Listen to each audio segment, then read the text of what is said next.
इतना बड़ा ट्रेन हादसा हो गया, 280 लोग मारे गए। ये आंकड़ा 300 तक पहुंच सकता है, मगर ये एक फोटो जीवी सरकार है। इस मौके पर भी ये लोग फोटो खिंचवाने से बाज नहीं आते। ये देखिए किस तरह का स्टंट रेल मंत्री अश्विनी वैष्णव कर रहे हैं। ट्रेन के नीचे से निकल रहे हैं। और क्यों? क्योंकि देश की जनता को बतलाना है कि साहब देखो मैं कितना काम कर रहा हूं। वैसे इन्होंने क्या वायदे किए थे रेलवे की सुरक्षा को लेकर, वो मैं आपको बतलाऊंगा। आपके स्क्रीन पर ये देखिए किस तरह का स्टंट कर रहे हैं दोस्तों। मैं आपसे पूछना चाहता हूं, क्या ये सरकार एक फोटोजीवी सरकार है? हर घटना में इन्हें सिर्फ फोटो खिंचवानी आती है?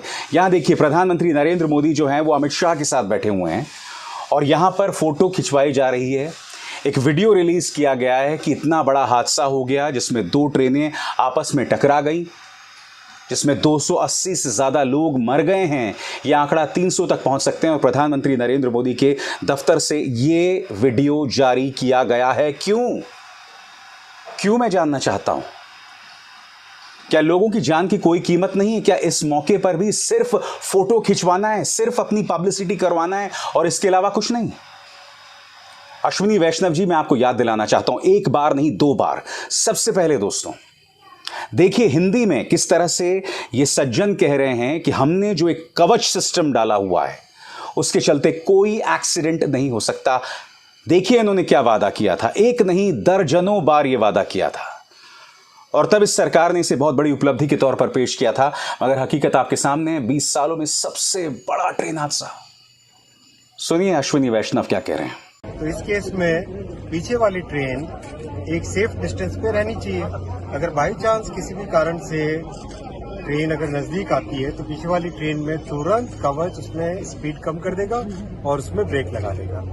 जैसे रेड लाइट है तो रेड लाइट के पास में जैसे ट्रेन पहुंचे उससे पहले उस ट्रेन का कवच अपने आप उसे स्पीड को कम कर देगा, कम करके उसको रेड लाइट से पहले रोक लेगा। कोई गेट आ रहा है तो उस गेट के पास जैसे ही ट्रेन पहुंचे बाई चांस अगर ड्राइवर ने विसल नहीं बजाई तो भी कवच उसमें ऑटोमेटिकली विसल बजा देगा। और बात यहां तक सीमित नहीं थी दोस्तों, मैं आपको याद दिलाना चाहूंगा कि तमाम धन्ना सेठों के सामने, तमाम उद्योगपतियों के सामने इन्हीं रेल मंत्री ने वादा किया था ये जो कवच सिस्टम है उसके चलते इस देश में ट्रेन हादसे नहीं हो सकते। जो 2014 से पहले हो गया सो हो गया, अब ये नहीं होने वाला है। नतीजा, लोग तालियां बजा रहे थे, किसी ने सवाल तक नहीं किया। और आज भी जो इतना बड़ा ट्रेन हादसा हो गया है कोई सवाल नहीं पूछ रहा है, कोई कटघरे में नहीं रख रहा है। आज तमाम मंत्री जो हैं, माननीय रेल मंत्री हों, प्रधानमंत्री हों, अमित शाह हों, ये सब फोटो ही खिंचवा रहे हैं। यही बतलाने की कोशिश कर रहे हैं कि देखिए हम कितना काम कर रहे हैं। याद कीजिए CNBC के मंत्र पर, मुकेश अंबानी के न्यूज चैनल पर क्या वादा किया था रेल मंत्री ने, फिर से याद दिला दूं आपकी स्क्रीन पर। This is a test in which I personally sat in one train. Other train there was chairman of railway board. Same track, 2 trains coming at high speed, and the kavach stops the system exactly at 400 meters automatically. Coromandel express, मैं आपको बतलाना चाहूंगा, Coromandel express जो है वो पटरी से उतरती है और फिर एक सामने से ट्रेन आ रही होती है, टकराव हो जाता है। जाहिर सी बात है सिग्नलिंग फेलियर, एक बुनियादी असफलता सामने दिखाई देती है। वैसे मैं आपको बतला दूं कि कोरामंडल एक्सप्रेस में किस तरह की अव्यवस्था होती है। पिछले 2 सालों से जो जनता कोरामंडल एक्सप्रेस में सफर कर रही है, यात्रा कर रही है, वो ये वीडियोस भेज रही है। मैं आपको बतलाना चाहूंगा, फैक्ट चेकर मोहम्मद जुबैर ने ये कई ट्वीट्स जो हैं किए हैं वीडियोस के साथ। सबसे पहले वो बतला रहे हैं, ये पहला वीडियो देखिए। Here are a few earlier tweets shared by passengers travelling in Coromandel Express, look at the condition of the train. 8 second का ये वीडियो देखिए। इस वीडियो में आप देख सकते हैं खचाखच लोग भरे हुए हैं। यह हालत है कोरामंडल एक्सप्रेस की। आप अंदाजा लगा सकते हैं जब ये दुर्घटना हुई होगी तो इस तरह से ट्रेन अंदर से खचाखच भरी होगी, कोई व्यवस्था नहीं। स्लीपर क्लास जिसकी बुकिंग होती है पहले से, उसमें अनरिजर्व्ड लोग आ गए। अब ये देखिए, विक्रम किशोर बेहरा ये बता रहे हैं कि ये हालत है general coach number 12841 Coromandel express. तमाम जो जनरल पैसेंजर्स हैं वो स्लीपर क्लास में घुस गए हैं। वो खुद कह रहे हैं कि ये जो तमाम श्रमिक हैं, ये तमाम लोग अंदर घुस गए। उनके पास अपने घरों में पहुंचने का इसके अलावा कोई जरिया नहीं है। हालत देखिए दोस्तों। ये तो थे विक्रम किशोर बेहरा। अब सोमदत्त चक्रवर्ती वो बता रहे हैं कि ये एक रिजर्व कंपार्टमेंट है। कोरामंडल एक्सप्रेस शालीमार से चेन्नई जा रही है। रात को 9 बजा हुआ है। यहां पर कुछ लोग रिजर्व किया उन्होंने इस कंपार्टमेंट का, उन्हें बैठने को जगह नहीं मिल रही है। हालत देखिए दोस्तों, यह हालत देखिए आपकी स्क्रीन पर। अब देखिए, कमीलिया रॉय चौधरी ने बताया है कि स्लीपर क्लास S2 12842 और यह घटना है 3 दिसंबर 2022 की। मैं आपसे क्या कह रहा हूं, मैं आपसे के सामने कोरामंडल एक्सप्रेस की हकीकत पेश कर रहा हूं। यह हालत है कोरामंडल एक्सप्रेस के अंदर। 4 तस्वीरें देखिए दोस्तों। ना कोई सुरक्षा है, कमीलिया रॉय चौधरी कह रही हैं, ना कोई सुरक्षा है, ना कोई सिक्योरिटी है और ना कोई साफ सफाई है। 4 तस्वीरें उन्होंने यहां पर पेश की हैं, एक एक करके आपके स्क्रीन पर आ रही हैं, देखिए। अब उसके बाद अरिंदा सिंघा ये बता रहे हैं, फिर से एक बार उन्होंने स्लीपर कोच 12841 कोरामंडल एक्सप्रेस, उन्होंने 4 तस्वीरें पेश की हैं। इसमें आप देख सकते हैं किस तरह से जिस रास्ते पर लोग चलते हैं वहां पर लोग सो रहे हैं। एक के बाद एक ये तस्वीरें आपके सामने देखिए। लोग खड़े हुए हैं, हाथ में उनके बक्से हैं, उनका सामान है। ये हालत है कोरामंडल एक्सप्रेस की।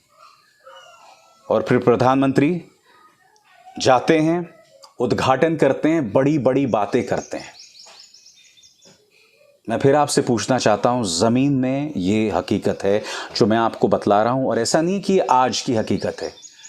ये जो तमाम ट्वीट्स किए गए हैं तस्वीरों के साथ, ये पिछले 2 साल की हकीकत है जो सामने दिखाई दे रही है। मगर चूंकि ये सरकार एक कैमरा जीवी सरकार है, ये सरकार सिर्फ और सिर्फ पब्लिसिटी करना जानती है, और इनका मीडिया जो है, इतना बड़ा हादसा हो जाता है। कल शाम को यह हादसा हुआ था और मैं आपको अपने एक शो में दिखा चुका हूं कि किस तरह का कचरा चलाया जा रहा था। एक झूठी खबर चलाई जा रही थी, जिस खबर का नाता इस देश की जनता से, वो खबर आपको नहीं दिखाई जा रही थी। क्या दिखाया जा रहा था कि राहुल गांधी जिन्ना से कितना प्यार करते हैं, जबकि उन्होंने जिन्ना पे कोई बयान ही नहीं दिया। बहरहाल पवन खेरा का यह बयान, उन्होंने कहा है कि पिछले 20 सालों का यह सबसे बड़ा ट्रेन हादसा है और हम किसी डिबेट में शामिल नहीं होंगे। बकौल पवन खेरा, ये वो ऐसा मुद्दा नहीं है जिस पर राजनीति की जाए। वाकई काबिल तारीफ बात है। ये एक ऐसा वक्त है जब पूरे देश को साथ आना होगा। मगर ऐसा नहीं हो सकता कि विपक्ष इस बात पर सियासत ना करे और सरकारी पक्ष जो है वो सियासत करिए। याद कीजिए दोस्तों, गुजरात में मोरबी पुल हादसा होता है, उस वक्त भी कांग्रेस ने कहा था कि हम इस मुद्दे पर सियासत नहीं करेंगे। मगर इनका जो पूरा प्रचार मीडिया है वो क्या कह रहा था दोस्तों? सबसे पहले इनका प्रचार तंत्र मोरबी पुल हादसे में कह रहा था कि यह साजिश के तहत पुल तोड़ा गया है। दूसरी बात, आपको याद होगा वो तिहाड़ी पत्रकार जिसने करीब 2 हफ्ते तिहाड़ जेल में बिताए थे, उसने यह तक कह दिया था कि जो लोग मारे गए उनका दोष है। यानी कि भाजपा तो सियासत करती रहती है और उसका उसे फायदा भी होता है। मगर आपके सामने कांग्रेस ने तो कह दिया कि वो इस मुद्दे पर सियासत नहीं करेंगे, डिबेट में शामिल नहीं होंगे क्योंकि ये वक्त नहीं है। मगर मैं ये समझना चाहता हूं, ये शालीनता भाजपा क्यों नहीं सीखती? अब मैं आपके सामने कुछ और तथ्य रखना चाहता हूं जो बहुत शॉकिंग है दोस्तों। सबसे पहले ये खबर देखिए, 1.4 lakh rail safety staff post vacant in India. इसका मैं हिंदी में अनुवाद करूं तो 1,40,000 पद अभी खाली हैं भारतीय रेलवे में। और आप जानते हैं इनका नाता किस बात से है? इनका नाता जो है रेल सुरक्षा से है। मैं फिर आपसे सवाल पूछना चाहता हूं, ये एक सिग्नलिंग फेलियर है, ये जो दुर्घटना हुई है जिसमें कम से कम 300 लोग मारे गए हैं। अगर इन 1,40,000 लोगों को नौकरी पर रख लिया गया होता, जैसा कि ये अखबार दावा कर रहा है, तो क्या इतना बड़ा हादसा होता? क्योंकि देखिए, रेल मंत्री तो कवच की दुहाई दे रहे थे ना कि कवच आ गया है, अब कोई ट्रेन हादसा नहीं होगा। हादसा हो गया, कोई जवाबदेही नहीं तय की जाएगी, किसी की नौकरी नहीं ली जाएगी, किसी की नौकरी नहीं ली जाएगी। और मैं दावे के साथ कह सकता हूं, इससे पहले भी हुआ था, जब एक बड़ा ट्रेन हादसा हुआ था, तब प्रधानमंत्री नरेंद्र मोदी ने कहीं जाकर कहा था कि यह आतंकवादी साजिश है और तमाम चीजें। अब ये खबर और देखिए, official data reveal the staggering under staffing which is putting a stress on the system and its current employees. ये खबर भी ये कह रही है कि रेलवेज में खाली पद नहीं भरे जा रहे, जिसकी वजह से जो मौजूदा लोग हैं उन पर दबाव बढ़ रहा है। ये तथ्य हैं जिनके जवाब कोई नहीं दे रहा, कोई नहीं दे रहा। इनको सिर्फ फोटो खिंचवाना है।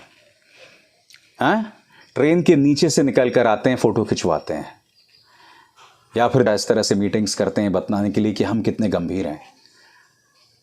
प्रधानमंत्री नरेंद्र मोदी भी पहुंचे वहां पर, उन्होंने भी फिर तस्वीरें खिंचवाई। मुद्दा वो नहीं है, मुद्दा ये कि घटना हो गई। आप उन परिवारों की व्यथा समझ सकते हैं। वो 280 लोग, जो कम से कम 280 लोग मारे गए हैं और 900 लोग गंभीर रूप से घायल हैं। यह आंकड़ा कितना बढ़ सकता है हम नहीं जानते। अगर हो सकता है कोई ऐसी लड़की हो जिसके दोनों माँ बाप मारे गए हों,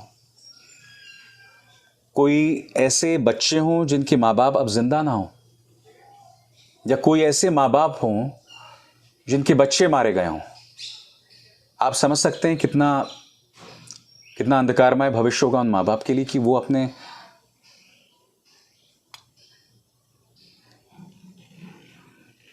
बच्चों के बगैर जी रहे होंगे। नमस्कार। स्वतंत्र और आजाद पत्रकारिता का समर्थन कीजिए, सच में मेरा साथी बनिए। बहुत आसान है दोस्तों, इस ज्वाइन बटन को दबाइए और आपके सामने आएंगे ये 3 विकल्प। इनमें से एक चुनिए और सच के इस सफर में मेरा साथी बनिए।